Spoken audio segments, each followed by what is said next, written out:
మెదక్ జిల్లా చేగుంట మండల కేంద్రంలో ప్రైవేట్ ఫంక్షన్ హాల్లో టీఆర్ఎస్ పార్టీ నుండి ప్రస్తుత మండల అధ్యక్షులు తాడెం వెంగళరావు బీజేపీ ఎమ్మెల్యే రఘునందన్ రావు ఆధ్వర్యంలో బీజేపీ కండువా కప్పుకున్నారు. ఈ సందర్భంగా ఎమ్మెల్యే రఘునందన్ రావు మాట్లాడుతూ ఎమ్మెల్యే అయిన తర్వాత అనేక నిధులతోటి దుబ్బాకను అభివృద్ధి చెందిందని, 10 సంవత్సరాలు ఎంపీగా పనిచేసి దుబ్బాకకు ఎలాంటి నిధులతో అభివృద్ధి చేశానో తెలపాలని, వాటిపైన శ్వేతపత్రం విడుదల చేయాలని తెలిపారు. ఎమ్మెల్యేగా గెలిచిన తర్వాత 3 సంవత్సరాలలోని అనేక నిధులు తీసుకుని వచ్చి తన వంతు సహాయ సహకారాలతో దుబ్బాక అభివృద్ధి చెందిందని, 30 రోజులు అసెంబ్లీ నడిస్తే 24 రోజులు దుబ్బాక అభివృద్ధి కోసమే మాట్లాడానని తెలిపారు. అనేక రోడ్లు మరమ్మతులకు తన వంతు సహకారాలు అందించాలని తెలిపారు. అదేవిధంగా రాబోయే రోజుల్లో దుబ్బాక గడ్డ పైన బీజేపీ జెండాను ఎగురవేస్తోందని, దుబ్బాక మరియు తెలంగాణ అభివృద్ధి చెందాలంటే కేవలం బీజేపీతోనే సాధ్యమని అన్నారు. చేగుంట మండలంలోని వెంగళరావు ఆధ్వర్యంలో వివిధ గ్రామాలలోనికి చెందినటువంటి 1500 మంది కార్యకర్తలు, నాయకులు బీజేపీ పార్టీలో ఎమ్మెల్యే ఆధ్వర్యంలో చేరారని తెలిపారు. ఈ కార్యక్రమంలోని MLA Raghunandan Rao, vice MPP మున్నూరు రామచంద్రం, వెంగళరావు, మాజీ ఎంపీపీ కర్ణం పాండు, రెడ్డిపల్లి మాజీ సర్పంచ్ బాలచందర్, గొల్లపల్లి సర్పంచ్ ఎల్లారెడ్డి, చేగుంట మండలం బీజేపీ అధ్యక్షులు చింతల భూపాల్, వివిధ గ్రామాల నుండి బీజేపీలో చేరిన కార్యకర్తలు తదితరులు పాల్గొన్నారు.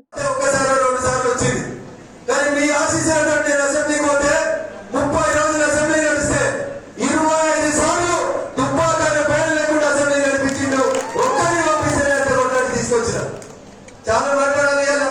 మా అజెండ, మా వెంకటరావు గారు, మా నగేష్ గారు, అనేక మంది ఇలా బీఆర్ఎస్ దగ్గర వచ్చి పార్టీలో జరిగినటువంటి మిత్రులతో కలిసి నేను కూడా జై తెలంగాణ అన్నా.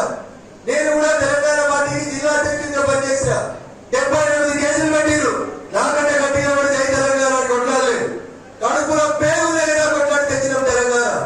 వచ్చిన తెలంగాణలో ఇలా బతుకుతున్నవాడు, బతకాల్సినవాడు ఒకసారి ఆలోచించాలి. చాలా మంది చదువుకున్నటువంటి యువకులు ఉన్నారు. నిన్న ఒక అమ్మాయి చచ్చిపోయింది ప్రవళిక. సిగ్గుపడాల TRS party. ఉద్యోగం వాయిదా పడ్డదని, పరీక్ష వాయిదా పడ్డదని ప్రవళిక అనేటువంటి ఒక అమ్మాయి వాళ్ళ నాన్నతో మాట్లాడి, నాన్న 2 ఏళ్లతో చదువుతుంటే కూడా కొలు వస్తలేదని చెప్పి బాధపడి ఆత్మహత్య చేసుకుంటే సిగ్గు తప్పిన పోలీస్ ఆఫీసర్ తోటి స్టేట్మెంట్ ఇప్పిస్తారు. అమ్మాయి లవ్ ఫెయిల్యూర్ అయి చచ్చిపోయిందని అడగాలి. అరే నీకు బిడ్డ లేదురా, నీ కొడుకు లేదురా అని అడగాలి. అడగాలి వద్దా? ఒక ఆడపిల్ల కొలు వస్తలేదని, ఇంటికి అమ్మాయిలకి సాదుకోలేని పరిస్థితి ఉందని ఆత్మహత్య చేసుకుంటే లవ్ ఫెయిల్యూర్ అని మాట్లాడతారు. ఇగో ఇది టీఆర్ఎస్ పార్టీ అహంకారం. నేను అడుగుతున్నాను చంద్రశేఖర్ రావు సార్ని, జరైతే మేనిఫెస్టో పెట్టాడా? 2000 పింఛని 3000 చేస్తాడు. ఏం చేస్తాడు? 3000 చేస్తాడు. పెద్ద కొడుకు లేక పింఛన్ ఇస్తున్నాడు సార్. పెద్ద కొడుకు కుడిసేకి వెళ్ళి పింఛన్ ఇస్తున్నాడు. ఎందుకంటే చంద్రశేఖర్ రావు గారు ముఖ్యమంత్రి అయ్యే కంటే ముందు ఏ ఊర్లోనైనా ఒక సీజన్ పెట్టుకోవాలంటే సాటికి దొంగతనంగా ఆ దుకాణాలలో అమ్మేటోళ్ళు.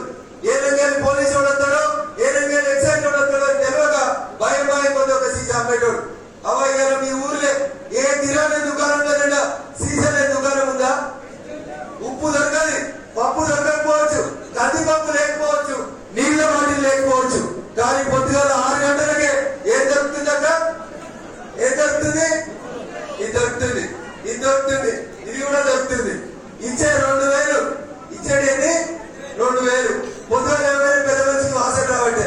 నాయకు ఏమంటాడు? ముసలన్న ఉన్న 2000 వచ్చే ఇంటి ఉంటాడు. ఇవ్వకపోతే ఇంటి వాళ్ళు చూసి 2 ముందు అయితే 200 ఎత్తుకోవాలి. 20 రూపాయలు ఇల్లు లేని గరీబ్ వాళ్ళందరికీ డబుల్ బెడ్రూమ్ ఇస్తామన్నారు.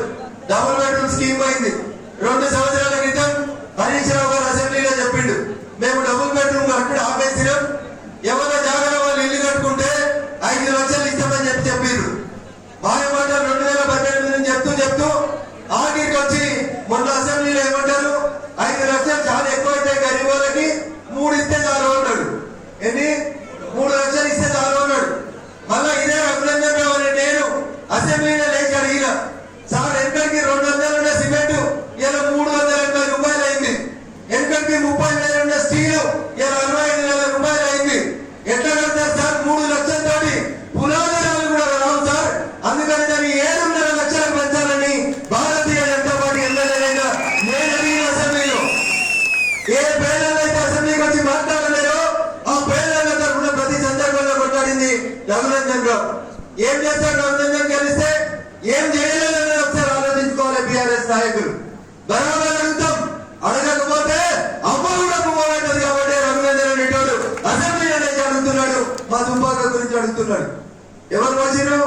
మక్కరాజపేట నుంచి